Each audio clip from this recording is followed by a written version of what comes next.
Okay, positioning.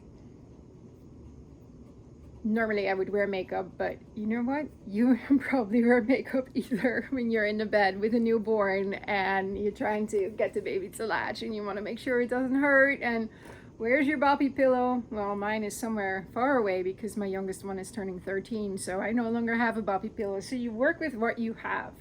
Um, I will show you the basics of just what to look for a proper latch with the least amount of pain. Um, and if you just follow the steps, you'll learn how it's supposed to feel, and little by little it will start to get better. Once a latch is improved, if it's a good latch after usually 24 48 hours, it should be a lot better. Your discomfort should disappear really soon. Milk supply should increase also. um, More milk is removed, more is produced, and just little by little it gets better. So I'm just simulating here what your situation might be possibly at home. So of course this baby's a little bit on the big side, but as I said, I don't have a boppy pillow here. This is just a regular, like, very fluffy body pillow. And if I want to latch my baby, you'll see if I just put the baby on this fluffy pillow and my breast is up here, there's a little bit of a misalignment going on. Let me see where my Lola is. I can show you better. Okay, so if this is my breast, normally like this, and the baby's down here, it's going to require some lifting to get the baby on there. Or what happens, and what I see very often, is the baby is like lifted here just with the head, or the baby is like this, kind of sitting on mama's lap here, the hips to the top, belly button facing up, and then if you're lucky, this arm is underneath, but most of the time it will be up here, and then you'd see a baby's head turned, holding the back of the head, and then kind of the breast is being put into the baby's mouth, and that's gonna have to work. Well, most of the time, that's when people start to get into trouble. It's very common. There's so much information out there, and that's why I decided to just make a video and see step by step what I know has worked with all the mommies that I've guided and with my own kids. So support changes everything, right? That's one of the breastfeeding slogans. If you have a really fluffy pillow, what you do is grab a towel, a beach blanket, whatever is firmer than the pillow. So you don't want one of those thin fleece ones because they're puffy and they don't give a firm support. But this is a wool blanket. If I roll it up tightly, you can't really squish it too much, so that's an excellent support. You may want to, if you have a nice blanket, put a pillowcase or a baby blanket on top so it doesn't get dirty and you can easily wash it. But yeah, that gives you a lot more support than here, right? You make it go straight like this. Plus, if you do have a boppy pillow, a lot of times the boppy pillow, it's round on the top and then it goes in, and what happens is there's a huge gap created between like the end of the boppy pillow and where the baby is going to be. This gap over here, especially if you still have a little bit of a stomach sticking from your pregnancy, the baby's going to sink right in that hole and it's not going to be supported. Now, that's not what we want to do. So you take a blanket, beach towel, whatever, cheap, something simple, as long as it's firm. Put it on top of either your boppy or on whatever other pillow you have laying in the house. It really does not need to be a special nursing pillow, just because, it's not necessary. Just see what you have. Then the baby. Now, if you hold the baby like this with your fingers underneath the arms, your thumbs underneath the arms here, right? And then these other fingers are behind the baby's shoulders. And if you have a smaller baby, which most likely you will when you have a newborn, your fingers will reach up a little bit higher here to support the back of the neck and the head. So even when a baby's laying down, when you pick the baby up, you put your hands underneath, your thumbs by the arms, these fingers behind the head, and then you just lift the baby up, and you even use this part of your hands to kind of support the shoulder blades. You can lift the baby up. You are not going to drop this baby. Even if he's slippery from the bath or whatever, crying, upset, has like, peepees and poopies all over him, whatever it is, you're not going to drop him. Even if he starts crying, wailing, moving around, that's what babies do.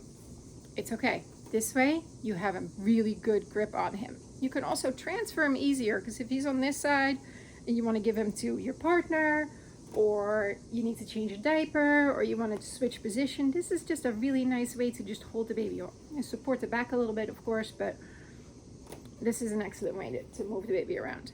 Okay, so when we eat, we have one arm or one hand on each side of the plate generally, right?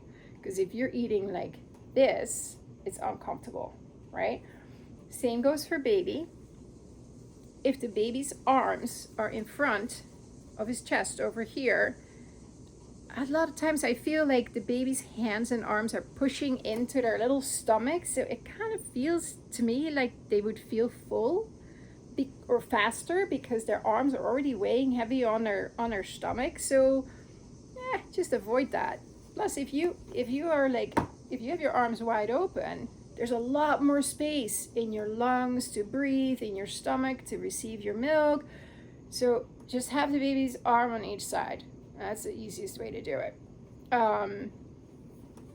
So you want to bring the baby like this arm. I'm going to turn a little bit. You want to have your arm, baby's arm, underneath your breast like that. Now, this little rolled up blanket is giving the baby support, but you always want to make sure you hold that baby really securely. If the tushy is not supported when you're breastfeeding, so if you're kind of hanging out, or the baby's sense of security and safety comes from this area. If this is not supported, they feel like they're falling, they're not going to latch. Safety is their number one priority.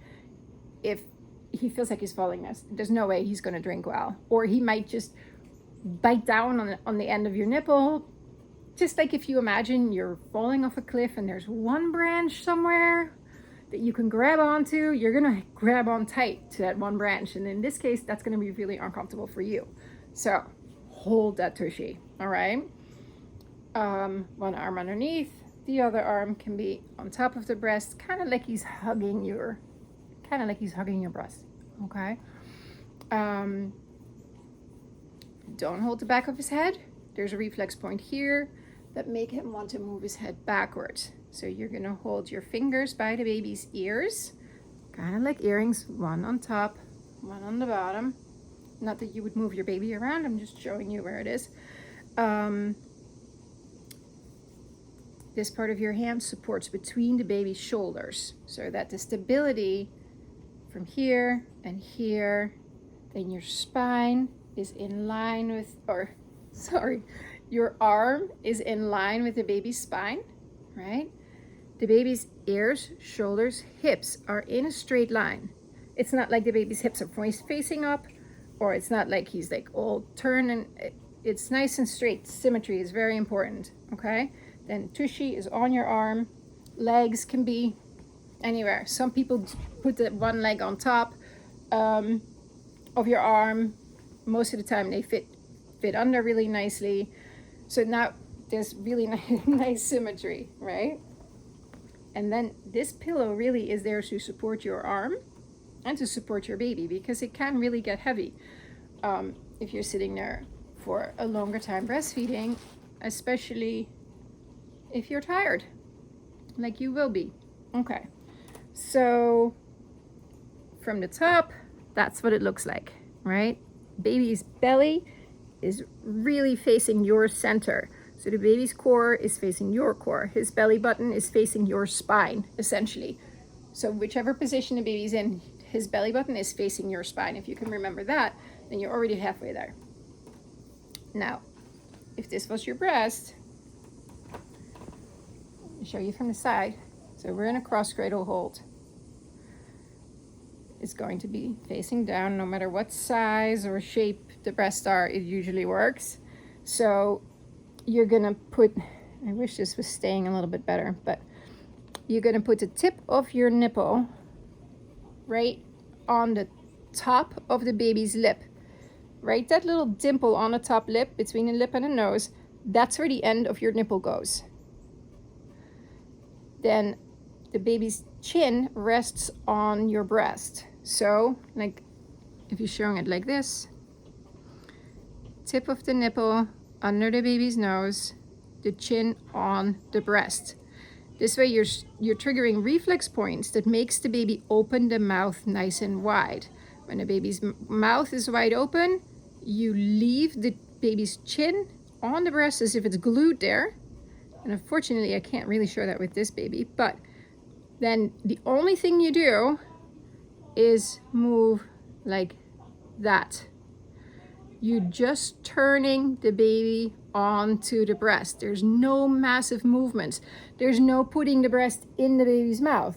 There's no like taking the baby off and then realigning and having him make a nosedive like that. No, you leave the chin on the breast, touching, and move the baby over. Okay, so that way, what will end up is the baby will be on kind of like this, like that. Okay, so you see the chin is deep into the breast. So he uses his jaw to push out the milk, because there's a lot of milk here in your milk ducts right here.